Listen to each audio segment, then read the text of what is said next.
20 ਸਤੰਬਰ ਸੰਨ 2019 Gurpreet Singh Punjabi radio USA ਤੇ update Canada ਲੈ ਕੇ ਹਾਜ਼ਰ ਹੈ। ਪੇਸ਼ ਨੇ ਹੁਣ ਤੱਕ ਦੀਆਂ ਖਾਸ ਖਬਰਾਂ। ਦੱਖਣੀ ਏਸ਼ੀਆਈ ਭਾਈਚਾਰਾ ਟਰੂਡੋ ਦੀ ਹਮਾਇਤ ਤੇ ਨਿਤਰਿਆ। ਜੋਡੀ ਵਿਲਸਨ ਰੇਬੋਲਡ ਦੀ ਨਵੀਂ ਪੁਸਤਕ ਰਿਲੀਜ਼। ਲਿਬਰਲ ਪਾਰਟੀ ਵੱਲੋਂ ਬੰਦੂਕਾਂ ਦੀ ਰੋਕਥਾਮ ਦੇ ਲਈ ਕੋਈ ਯੋਜਨਾ ਲਿਆਉਣ ਦੀ ਤਿਆਰੀ।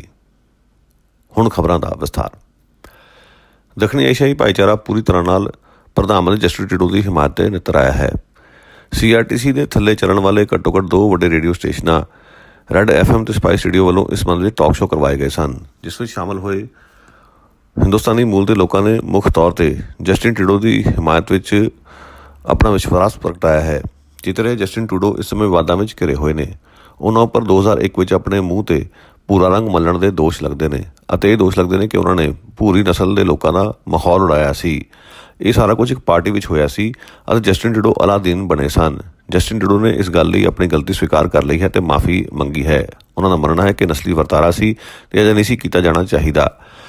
ਪਰ ਦੱਖਣੀ ਏਸ਼ੀਆਈ ਮੂਲ ਦੇ ਲੋਕਾਂ ਦਾ ਕਹਿਣਾ ਹੈ ਕਿ ਉਹ ਭੂਰੇ ਨੇ ਅਤੇ ਉਹਨਾਂ ਨੂੰ ਇਸ ਵਿੱਚ ਕੋਈ ਵੀ ਮਾੜੀ ਗੱਲ ਨਜ਼ਰ ਨਹੀਂ ਆ ਰਹੀ। ਉਹਨਾਂ ਦਾ ਕਹਿਣਾ ਹੈ ਕਿ ਅਸਲ ਨਸਲਵਾਦੀ ਉਹ ਨੇ ਜਿਹੜੇ ਸੱਜੇ ਪੱਖੀ ਪਾਰਟੀ ਨਾਲ ਜੁੜੇ ਹੋਏ ਨੇ ਅਤੇ ਇਮੀਗ੍ਰੈਂਟਾਂ ਦੇ ਖਿਲਾਫ ਜ਼ਹਿਰ ਉਗਲਦੇ ਨੇ ਅਤੇ ਉਹਨਾਂ ਵਿੱਚ ਤਾਂ ਟਰੂਡੋ ਵਿਚਾਲੇ ਵਖਰੇਵਾਂ ਕਰਨਾ ਜ਼ਰੂਰੀ ਹੈ। ਉਹਨਾਂ ਦਾ ਕਹਿਣਾ ਹੈ ਕਿ ਟਰੂਡੋ ਨੂੰ ਸਮੁੱਚਤਾ ਵਿੱਚ ਵੇਖਿਆ ਜਾਵੇ, ਜਿਨ੍ਹਾਂ ਨੇ ਘੱਟ ਗਿਣਤੀਆਂ ਲਈ ਦਰਵਾਜ਼ੇ ਖੋਲ੍ਹੇ ਨੇ ਅਤੇ ਖਾਸ ਤੌਰ 'ਤੇ ਇਮੀਗ੍ਰੈਂਟਾਂ ਪ੍ਰਤੀ ਉਹਨਾਂ ਦੀ ਪਹੁੰਚ ਨੂੰ ਮੱਦੇਨਜ਼ਰ ਰੱਖ ਕੇ ਕੋਈ ਨਿਰਣਾ ਲੈਣਾ ਚਾਹੀਦਾ ਹੈ।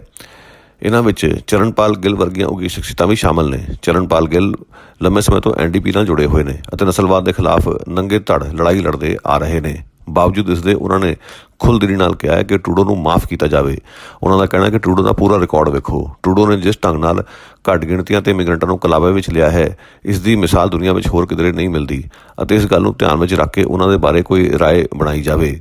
ਉਹਨਾਂ ਦਾ ਵੀ ਮੰਨਣਾ ਹੈ ਕਿ ਇਸ ਸਮੇਂ ਕੈਨੇਡਾ ਨੂੰ ਟੋਰੀਆਂ ਤੋਂ ਵਧੇਰੇ ਖਤਰਾ ਹੈ। ਉੱਧਰ ਉੱਘੇ ਪੱਤਰਕਾਰ ਸਲੀਮ ਜੀਵਾ ਨੇ ਫੇਸਬੁੱਕ 'ਤੇ ਲਿਖਿਆ ਹੈ ਕਿ ਮੈਂ ਖੁਦ ਭੂਰਾ ਹਾਂ ਅਤੇ ਮੈਨੂੰ ਇਸ ਵਿੱਚ ਕੋਈ ਗਲਤ ਗੱਲ ਨਜ਼ਰ ਨਹੀਂ ਆ ਰਹੀ, ਸੋ ਇਸ ਮਾਮਲੇ ਨੂੰ ਇੱਥੇ ਹੀ ਠੱਪ ਕਰ ਦਿੱਤਾ ਜਾਵੇ। ਜੋਡੀ ਵਿਲਸਨ ਰੇਬੋਲਡ ਨੇ ਆਪਣੀ ਕਿਤਾਬ ਜਾਰੀ ਕਰ ਦਿੱਤੀ ਹੈ। ਜੋਡੀ ਵਿਲਸਨ ਰੇਬੋਲਡ ਕਿਸੇ ਵੇਲੇ ਕੈਨੇਡਾ ਦੀ ਨਿਆਂ ਮੰਤਰੀ ਹੁੰਦੀ ਸੀ। ਉਹ ਇਸ ਅਹੁਦੇ 'ਤੇ ਪਹੁੰਚਣ ਵਾਲੀ ਪਹਿਲੀ ਮੂਲ ਵਾਸੀ ਔਰਤ ਸੀ। ਪ੍ਰਧਾਨ ਮੰਤਰੀ ਜਸਟਿਨ ਟਰੂਡੋ ਉਸ ਤੋਂ ਬੜੇ ਮਾਣ ਨਾਲ ਇਸ ਅਹੁਦੇ 'ਤੇ ਲੈ ਕੇ ਆਏ ਸਨ, ਮਗਰੋਂ ਦੋਨਾਂ ਦੇ ਵਿਚਾਲੇ ਫਿੱਕ ਪੈਦਾ ਹੋ ਗਈ ਸੀ।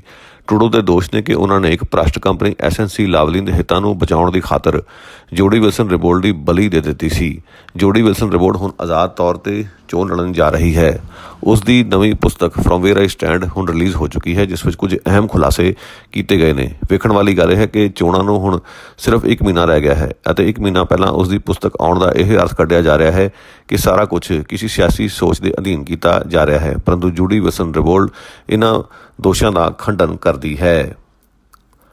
ਸੱਤਾਧਾਰੀ ਲਿਬਰਲ ਪਾਰਟੀ ਨੇ ਐਲਾਨ ਕੀਤਾ ਹੈ ਕਿ ਜੇਕਰ ਮੁੜ ਤੋਂ ਚੁਣੇ ਗਏ ਤਾਂ ਬੰਦੂਕਾਂ ਦੀ ਰੋਕਥਾਮ ਦੇ ਲਈ ਠੋਸ ਕਦਮ ਚੁੱਕੇ ਜਾਣਗੇ। ਉਹ ਇਸ ਸੰਬੰਧ ਵਿੱਚ ਕੋਈ ਪਾਲਿਸੀ ਵੀ ਲਿਆ ਰਹੇ ਨੇ ਅਤੇ ਇਸ ਪਾਲਿਸੀ ਦਾ ਬਹੁਤ ਜਲਦ ਐਲਾਨ ਕੀਤਾ ਜਾਵੇਗਾ। ਇਸ ਪਾਲਿਸੀ ਤਹਿਤ ਖਤਰਨਾਕ ਹਥਿਆਰਾਂ ਦੀ ਰੋਕਥਾਮ ਦੇ ਲਈ ਢੁਕਵੇਂ ਕਦਮ ਚੁੱਕੇ ਜਾਣਗੇ। ਇਸ ਗੱਲ ਨੂੰ ਲੈ ਕੇ ਬੰਦੂਕਾਂ ਤਿਆਰ ਕਰਨ ਤੇ ਵੇਚਣ ਵਾਲੀ ਲੌਬੀ ਕਾਫੀ ਪਰੇਸ਼ਾਨ ਹੈ। ਚੇਤੇ ਰਹੇ ਟੋਰਾਂਟੋ ਦੇ ਵਿੱਚ ਖਾਸ ਤੌਰ 'ਤੇ ਅਤੇ ਕੈਨੇਡਾ ਭਰ ਵਿੱਚ ਆਮ ਤੌਰ 'ਤੇ ਬੰਦੂਕਾਂ ਦਾ ਰੁਝਾਨ ਵੱਧਦਾ ਜਾ ਰਿਹਾ ਹੈ, ਜਿਸ ਕਾਰਨ ਇਹ ਮਾਮਲਾ ਫੈਡਰਲ ਸਿਆਸਤ ਦੇ ਇਸ ਦੰਗਲ ਵਿੱਚ ਪੂਰੀ ਤਰ੍ਹਾਂ ਮਗਿਆ ਹੋਇਆ ਹੈ। ਐਲਬਰਟਾ ਵਿੱਚ ਇੱਕ ਜੋੜੀ ਨੂੰ ਅਦਾਲਤ ਨੇ ਉਹਨਾਂ ਦੇ ਬੱਚੇ ਦੀ ਮੌਤ ਦੇ ਮਾਮਲੇ ਵਿੱਚੋਂ ਬਰੀ ਕਰ ਦਿੱਤਾ ਹੈ। ਡੇਵਿਡ ਅਤੇ ਕੌਲਟ ਸਟੀਫਨ 'ਤੇ ਦੋਸ਼ ਨੇ ਕਿ ਉਹਨਾਂ ਨੇ ਦਸੰਬਰ 2012 ਵਿੱਚ ਆਪਣੇ 19 ਮਹੀਨਿਆਂ ਦੇ ਬੱਚੇ ਦਾ ਕੁਦਰਤੀ ਇਲਾਜ ਕੀਤਾ ਸੀ ਅਤੇ ਉਸ ਨੂੰ ਡਾਕਟਰੀ ਸਹਾਇਤਾ ਨਹੀਂ ਸੀ ਦਵਾਈ, ਜਿਸ ਤੋਂ ਪਿੱਛੋਂ ਉਸ ਦੀ ਮੌਤ ਹੋ ਗਈ ਸੀ। ਉਹਨਾਂ ਉੱਪਰ ਬੱਚੇ ਦੀ ਜਾਨ ਲੈਣ ਦੇ ਦੋਸ਼ ਲਾਏ ਗਏ ਸਨ, ਪਰੰਤੂ ਇਸ ਪੂਰੇ ਮਾਮਲੇ ਵਿੱਚ ਹੋਏ ਨਵੇਂ ਮੁਕੱਦਮੇ ਤੋਂ ਪਿੱਛੋਂ ਉਹਨਾਂ ਨੂੰ ਬਰੀ ਕਰ ਦਿੱਤਾ ਗਿਆ ਹੈ। ਕੈਲਗਰੀ ਵਿੱਚ 11 ਸਾਲਾ ਬੱਚੀ ਉੱਪਰ ਕਾਮੁਕ ਹਮਲੇ ਦਾ ਮਾਮਲਾ ਪ੍ਰਕਾਸ਼ ਵਿੱਚ ਆਇਆ ਹੈ। ਇਹ ਦੁਖਦਾਈ ਘਟਨਾ ਸੀਡਰ ਬਰਾਏ ਇਲਾਕੇ ਵਿੱਚ ਵਾਪਰੀ ਹੈ। 11 ਸਾਲਾਂ ਦੀ ਇਹ ਬਾਲੜੀ ਆਪਣੀ ਮਾਂ ਨਾਲ ਸਕੂਲ ਜਾ ਰਹੀ ਸੀ ਜਦੋਂ ਇੱਕ ਵਿਅਕਤੀ ਨੇ ਆ ਕੇ ਉਸ ਨਾਲ ਛੇੜਛਾੜ ਕੀਤੀ ਅਤੇ ਉੱਥੋਂ ਮੌਕੇ ਤੋਂ ਭੱਜ ਗਿਆ। ਪੁਲਿਸ ਵੱਲੋਂ ਸ਼ੱਕੀ ਵਿਅਕਤੀ ਦੀ ਭਾਲ ਹੈ, ਪਰੰਤੂ ਪੁਲਿਸ ਦਾ ਕਹਿਣਾ ਹੈ ਕਿ ਪੂਰੀ ਤਰ੍ਹਾਂ ਨਾਲ ਲਿੰਗਕ ਹਮਲਾ ਸੀ ਅਤੇ ਇਸ ਨੂੰ ਕਾਫੀ ਗੰਭੀਰਤਾ ਨਾਲ ਲਿਆ ਜਾ ਰਿਹਾ ਹੈ। ਇੱਕ ਖੋਜ ਅਨੁਸਾਰ ਜੇਕਰ ਮੂਲ ਵਾਸੀ ਬੱਚਿਆਂ ਨੂੰ ਵੱਧ ਤੋਂ ਵੱਧ ਵਿਦਿਅਤ ਕੀਤਾ ਜਾਵੇ ਤਾਂ ਇਸ ਗੱਲ ਦੀ ਸੰਭਾਵਨਾ ਘੱਟ ਜਾਵੇਗੀ ਕਿ ਉਹ ਅਪਰਾਧ ਵੱਲ ਜਾਣਗੇ।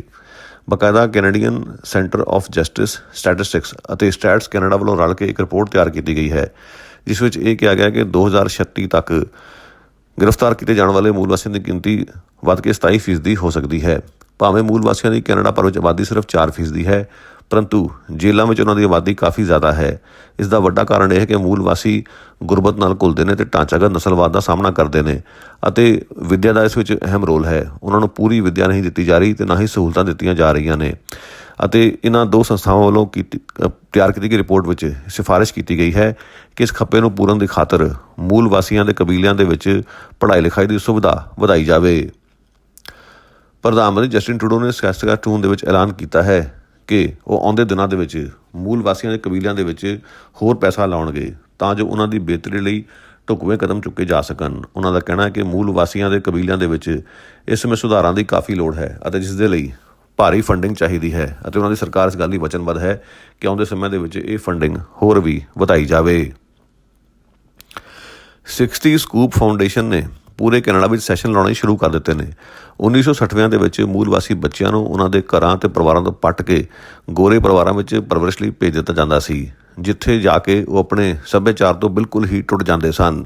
ਇਹ ਸਰਾਸਰ ਜ਼ਿਆਦਤੀ ਸੀ ਅਤੇ ਇਹ ਸਾਰਾ ਕੁਝ ਨਸਲੀ ਸੋਚ ਤੋਂ ਪ੍ਰਭਾਵਿਤ ਸੀ ਅਤੇ ਅੱਜ ਵੀ ਉਸ ਜ਼ਿਆਦਤੀ ਦਾ ਸ਼ਿਕਾਰ ਹੋਏ ਬੱਚੇ ਇਨਸਾਫ ਲਈ ਮੰਗ ਕਰ ਰਹੇ ਨੇ।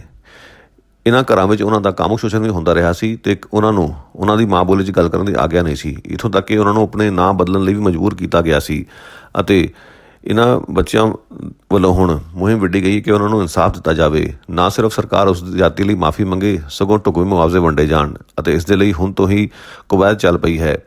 ਇਸ ਸੰਸਥਾ ਵੱਲੋਂ ਪੂਰੇ ਦੇਸ਼ ਵਿੱਚ ਸਤੰਬਰ ਤੋਂ ਲੈ ਕੇ ਫਰਵਰੀ 2020 ਤੱਕ 10 ਸੈਸ਼ਨ ਲਾਏ ਜਾਣਗੇ। ਪਹਿਲਾ ਸੈਸ਼ਨ ਸ਼ਨੀਚਰਵਾਰ ਨੂੰ ਯਾਨੀ 21 ਸਤੰਬਰ ਨੂੰ ਮੌਂਟਰੀਆਲ ਵਿੱਚ ਹੋਣ ਜਾ ਰਿਹਾ ਹੈ।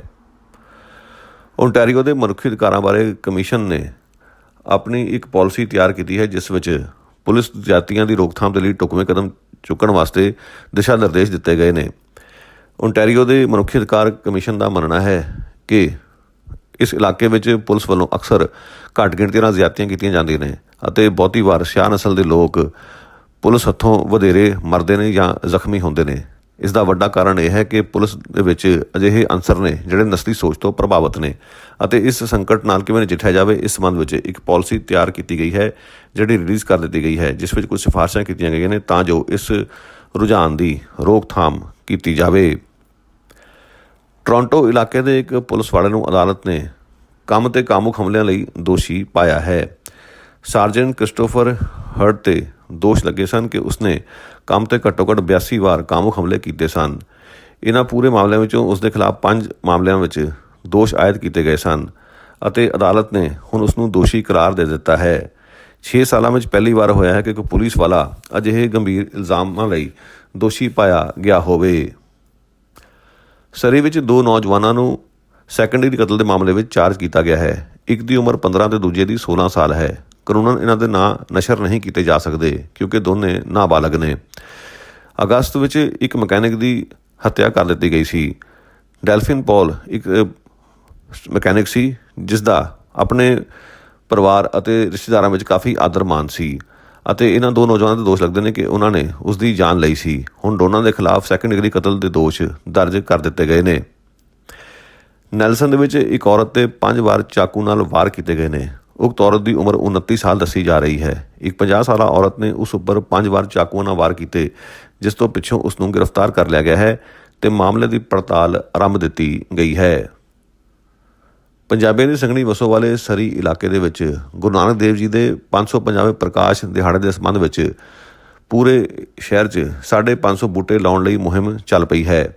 ਸਰੀ ਦੇ ਪੰਜਾਬੀ ਸਿਟੀ ਕੌਂਸਲ ਮਨਦੀਪ ਨਾਗਰਾ ਨੇ ਪੁਸ਼ਟੀ ਕੀਤੀ ਹੈ ਕਿ ਸਿਟੀ ਕੌਂਸਲ ਵੱਲੋਂ ਇਹ ਮੁਹਿੰਮ ਤੋਰੀ ਗਈ ਹੈ ਅਤੇ ਇਸ ਮੁਹਿੰਮ ਦਾ ਆਗਾਜ਼ ਭਲਕੇ ਯਾਨੀ ਸ਼ਨੀਚਰਵਾਰ ਨੂੰ ਹੋ ਰਿਹਾ ਹੈ ਅਤੇ ਨਵੰਬਰ ਤੱਕ ਸਰੀ ਦੇ ਵੱਖ-ਵੱਖ ਇਲਾਕਿਆਂ ਵਿੱਚ ਵੱਧ ਚੜ੍ਹ ਕੇ ਬੂਟੇ ਲਾਏ ਜਾਣਗੇ ਅਤੇ ਉਸ ਦੇ ਲਈ ਉਹਨਾਂ ਨੇ ਭਾਈਚਾਰੇ ਤੋਂ ਸਹਿਯੋਗ ਮੰਗਿਆ ਹੈ। ਤੇ ਅੰਤ ਵਿੱਚ ਤਬਸਰਾ। ਇਹ ਬੜੀ ਖੁਸ਼ੀ ਦੀ ਗੱਲ ਹੈ ਕਿ ਸਰੀ ਦੇ ਵਿੱਚ ਗੁਰੂ ਨਾਨਕ ਦੇਵ ਜੀ ਦੇ 550ਵੇਂ ਪ੍ਰਕਾਸ਼ ਉਤਸਵ ਦੇ ਸੰਬੰਧ ਵਿੱਚ ਥਾਂ-ਥਾਂ ਬੂਟੇ ਲਾਏ ਜਾਣਗੇ।